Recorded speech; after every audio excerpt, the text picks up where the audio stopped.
नमस्कार साथियों, एक बार फिर से स्वागत है हमारे YouTube चैनल डिजर्विंग आईएएस पे। मैं अमित कुमार हाजिर हूं आपके सामने आज की महत्वपूर्ण खबर पर चर्चा करने के लिए।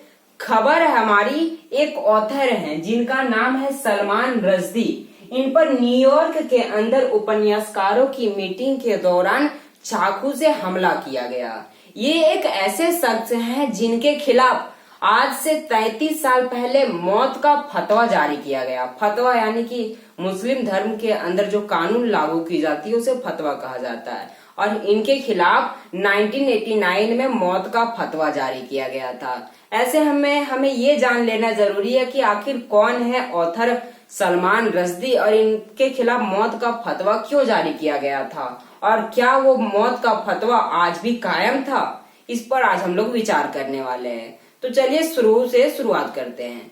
न्यूज क्या है? न्यूज है कि एक ऑथर है जिनका नाम है सलमान रश्दी। ये तो थे पहले भारतीय मूल के, लेकिन बाद में इन्होंने ब्रिटेन की नागरिकता ले ली। और लेकिन 12 अगस्त को ये न्यूयॉर्क के अंदर उपन्यासकारों की मीटिंग में शामिल होने के लिए गए हुए थे। लगभग 4000 लोग उस मीटिंग में शामिल हुए थे। उसी दौरान एक व्यक्ति स्टेज की ओर दौड़ा और सलमान रश्दी पर चाकू से हमला कर दिया। ये चाकू उनके ठीक गर्दन पे लगा। फिर उनको एयरलिफ्ट करके अस्पताल को पहुंचाया गया, यानी कि जो एम्बुलेंस होता है, हेलीकॉप्टर एम्बुलेंस, उसके द्वारा उनको अस्पताल पहुंचाया गया।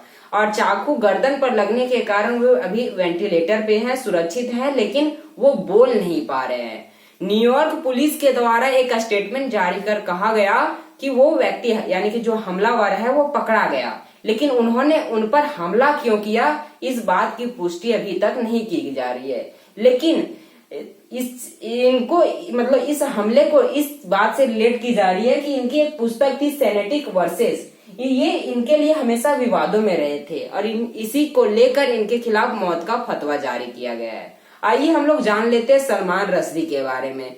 सलमान रश्दी, इनका जन्म 19 जून 1947 को भारत के मुंबई शहर के अंदर हुआ था। कहां पर? 19 जून 1947 को भारत के मुंबई के अंदर इनका जन्म हुआ था। जन्म के कुछ समय बाद ये अपनी फैमिली के साथ ब्रिटेन में रहने के लिए चले गए। कुछ समय बाद इनको ब्रिटेन की नागरिकता मिल गई और इन्होंने ब्रिटेन की नागरिकता ले ली। इन्होंने वहीं से अपनी पढ़ाई की है और एमए की डिग्री हासिल की। पेशे से ये ऑथर है और नॉवेलिस्ट यानी कि उपन्यासकार है। ये हमेशा अक्सर विवादों में आते थे, यानी कि सुर्खियों में आते थे अपनी शादियों को लेकर। इनकी अभी तक 4 शादियां हो चुकी है। जो सबसे अंतिम शादी है वो भारतीय मूल की अमेरिकी एक्ट्रेस जिनका नाम है पद्म लक्ष्मी, उनसे 2004 में हुई थी। भारतीय मूल की अमेरिकी एक्ट्रेस का मतलब है कि वो भारतीय मूल की थी, बाद में उन्होंने अमेरिका की नागरिकता ले ली। उनसे हुई थी कब? 2004 में। लेकिन इनकी शादी मात्र 3 सालों तक ही चली। कुछ निजी कारणों से इनके बीच तलाक हो गया 2007 के अंदर। खैर ये अलग बात है। अब हम लोग इसके मेन मुद्दे पर चलते हैं। ये पेशे से एक ऑथर है। इन्होंने अपनी पहली पुस्तक यानी कि नॉवल कह सकते हैं, उपन्यास कह सकते हैं, वो ग्राइमस लिखा। ग्राइमस 1975 में इन्होंने लिखी, यानी कि इनकी जो लिखने की ऑथर की जो शुरुआत हुई वो 1975 में हुई। 1975 में इनके द्वारा एक पुस्तक प्रकाशित की गई ग्राइमस। ये पुस्तक ज्यादा चली नहीं, लेकिन इन्होंने 5 साल और मेहनत किया और एक और उपन्यास लिखा जिसका नाम था मिडनाइट चिल्ड्रेन।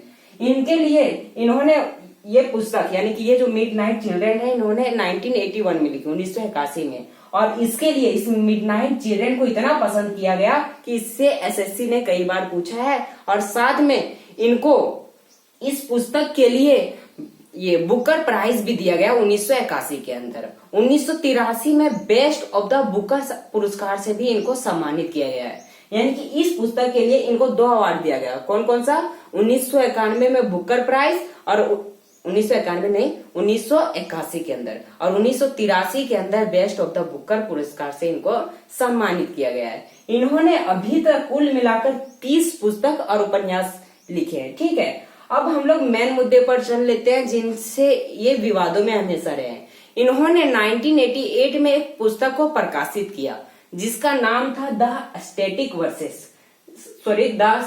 सैतानिक वर्सेस। ठीक है, सैतानिक वर्सेस क्या है? ये इसका मतलब होता है शैतानी आयतें। इस्लाम धर्म के खिलाफ ये लिखा गया एक पुस्तक है।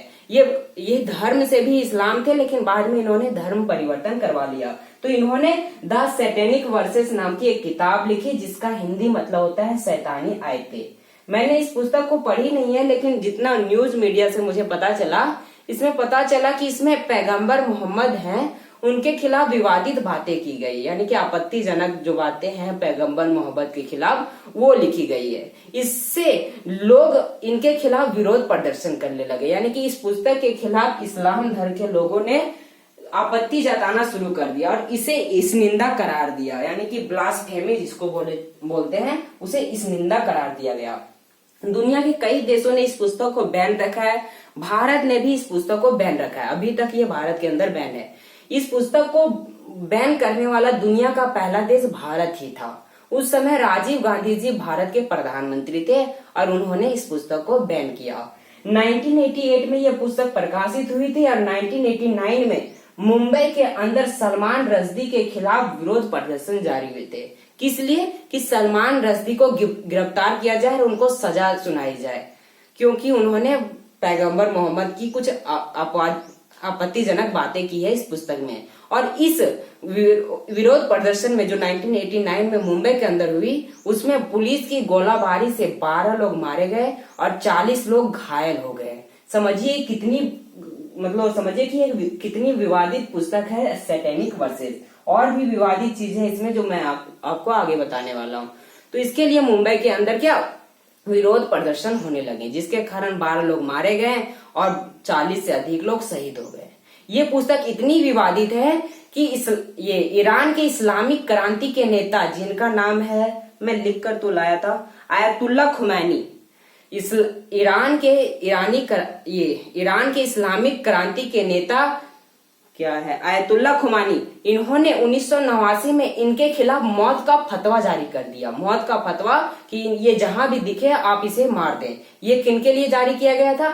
इस्लाम धर्म के लोगों के लिए, क्योंकि इस्लाम धर्म के लोगों को ये प्रेरित किया गया था कि जहां भी मिले, इन्होंने आपकी भगवान के बारे में गलत कहा है, इसलिए आप इसे मार दो। ऐसा करके उन्होंने मौत का फतवा जारी कर दिया। नाम क्या है? नाम है आयतुल्ला खुमैनी, आप याद रख सकते हैं, ठीक है। ईरान के इस्लामिक क्रांति के नेता थे उन्होंने।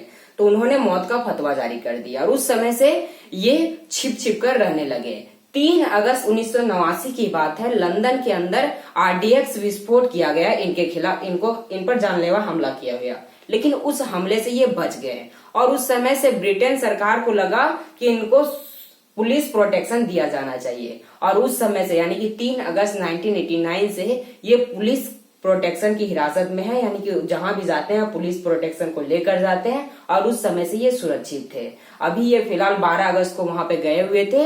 कहां पर? न्यूयॉर्क के अंदर, जब इनकी हत्या की कोशिश की गई। अभी तक ये वेंटिलेटर पे पड़े हुए हैं। पता नहीं कि ये जीवित भी रहेंगे या क्या रहेंगे, क्योंकि गर्दन पर चाकू गोवा गया है, ठीक है। तो ये हुआ क्या, मैंने बताया कि इनके खिलाफ मौत का फतवा जारी किया गया। लेकिन इसके 10 साल के बाद, यानी कि 1998 में, 1998 में ईरान के जो नेता हैं उन्होंने इसे वापस कर लिया। कि उन्होंने कहा कि हम इनकी मौत का समर्थन नहीं करते हैं, लेकिन ये फतवा अभी तक जारी रहा। यानी कि उन्होंने कह दिया कि जो मौत का फतवा था उसका हम समर्थन नहीं करते हैं, लेकिन वो फतवा जारी ही रहा। और इस बात से हम लोग ये रिलेट नहीं कर सकते, क्योंकि अभी तक कोई पुख्ता सबूत नहीं मिला है कि वो जो इन पर जो हमला हुआ है वो इसी पुस्तक को लेकर हुआ है। क्योंकि जो मुझे न्यूज मीडिया से पता चली वो मैंने आपके सामने रख दी। लेकिन इन पर इस पुस्तक के लिए इस बात से रिलेट किया जा रहा है, क्योंकि इस पुस्तक की वजह से अभी तक 59 लोगों की मृत्यु हो चुकी है, यानी कि हत्या हो चुकी है। जो हत्या हुई है उसमें से प्रकाशक और अनुवादक है। सबसे पहले इस पुस्तक के द्वारा हत्या हुई थी ये डेट तो मुझे नहीं पता, लेकिन जापान के एक अनुवादक थे, यानी कि ट्रांसलेटर थे। ट्रांसलेटर जो कि एक पुस्तक को किसी अन्य भाषा में ट्रांसलेट करते हैं। जैसे कि ये पुस्तक जो लॉन्च हुई थी, प्रकाशित हुई थी, वो हुई थी इंग्लिश लैंग्वेज में, लेकिन जापान के एक ऑथर थे, उन्होंने इसे ट्रांसलेट किया अपनी जापानी भाषा में, जिसके कारण इनकी हत्या कर दी गई। फिर इटली के अंदर भी, इटली था ना, हाँ, एक इटालियन ये ट्रांसलेटर थे, उन्होंने भी इसका इटली में अनुवाद किया, तो फिर उनकी भी हत्या कराई गई। फिर नॉर्वे के अंदर एक प्रकाशक थे जिन्होंने इस पुस्तक को प्रकाशित किया, उनकी भी हत्या की कोशिश की गई, लेकिन वो अभी तक बचे हुए हैं। ठीक है, हत्या की कोशिश की गई थी। यानी कि इस बात से रिलेट किया जा सकता है कि इसके द्वारा इतनी मृत्यु हुई है, तो जो इस पुस्तक को लिखे हैं तो उनके खिलाफ तो ये होना आवश्यक था। इसलिए इस बात को रिलेट किया जा रहा है द सैटेनिक वर्सेस पुस्तक के लिए। यानी कि इस बात की पुष्टि की जा रही है कि इसी पुस्तक के लिए इन पर हमला किया गया। अभी खैर हमें कुछ पुख्ता सबूत नहीं मिला है, क्योंकि हमलावर जब तक ये एक्सेप्ट नहीं करता है कि हम सैटेनिक वर्सेस किताब के लिए सलमान रश्दी पर हमला किए है, तब तक के लिए आप इसी नॉलेज को अपने साथ रखें। ठीक है, फिलहाल के लिए इतना ही, मिलते हैं नेक्स्ट वीडियो में। Thank you.